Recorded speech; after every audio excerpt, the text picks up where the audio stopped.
Check in with Stacey Frey right now. Once again, Stacey is on scene at the high school, and she joins us now. Stacey, what can you tell us? Got an update for us?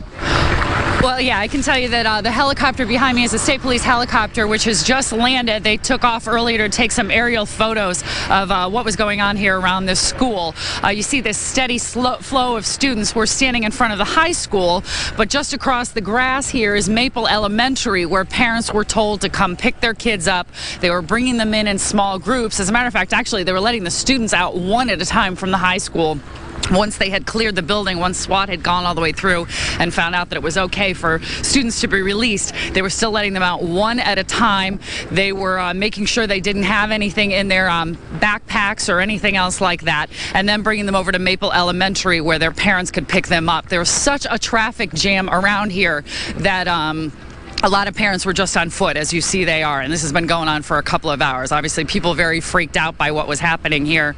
And here's a student. Your name is? Miranda Balo. Maria, what did you see or hear this morning? I was in first period, and there's like a storm, like a stampede of kids just like sprinted by us. And then I heard like two teachers yelling, and he was like, "No, no, stop." And then like our door slammed, and then we heard two gunshots go off. Did you know who this was? Did you know who they were going after? I have no idea. I don't even know who the kid was. I've heard stuff, but I don't really know what to believe. A lot of different rumors. Yeah, a lot of stuff is going on. It had to be pretty terrifying. I heard they locked everybody down for quite some time. You're crouching in corners, not really knowing what's going on. Yeah, exactly. We were kind of just like sitting in my room, and literally like a stampede of kids. Like I've never seen anybody run that fast in my life, and I run track, and I've never seen anybody. There was literally like a stampede of kids like sprinted by us, and I just heard a lot of people yelling.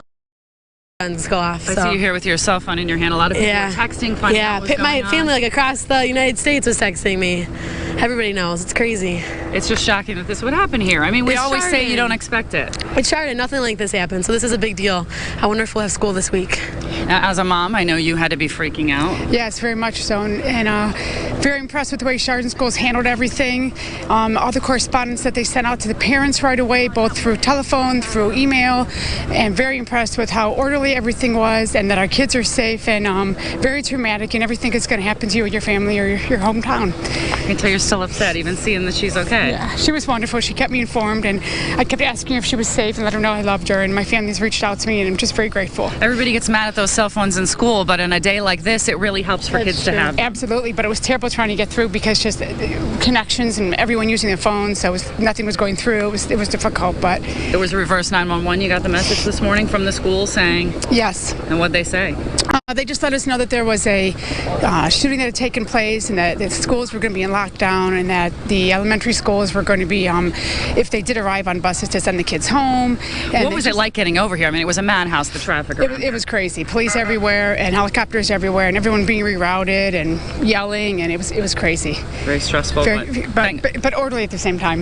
Okay, all right. Thank you guys very much. Glad you're okay. Thank you very much. So obviously, still dealing with the situation around here. We're waiting for another update from the Sheriff's Department, State Police as well. Students obviously very shaken by this. I spoke with a couple who were very close to it. One girl who, as I described to you earlier, was walking down a hallway and saw the kid with the gun chasing down a very specific student. She didn't know either of them. As you've been saying, some people said maybe this kid posted something on Twitter last night that said people were going to be hurt today.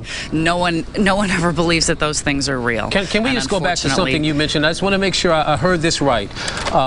Have you gotten any information about somebody passing away? Have you heard? Is that what you just said earlier? That's completely unconfirmed. Okay, all right. Just want to clear. Four people were hurt. Four people were hurt. At least one was taken by helicopter. Okay. There were rumors earlier that there were two gunmen. There was only one. That has been confirmed by investigators here at the scene. As far as the conditions of any of those students, we have no idea. All right. Thank you very much. Just want to clear that up. Thank you very much, Stacey Frey, reporting live from the high school right now.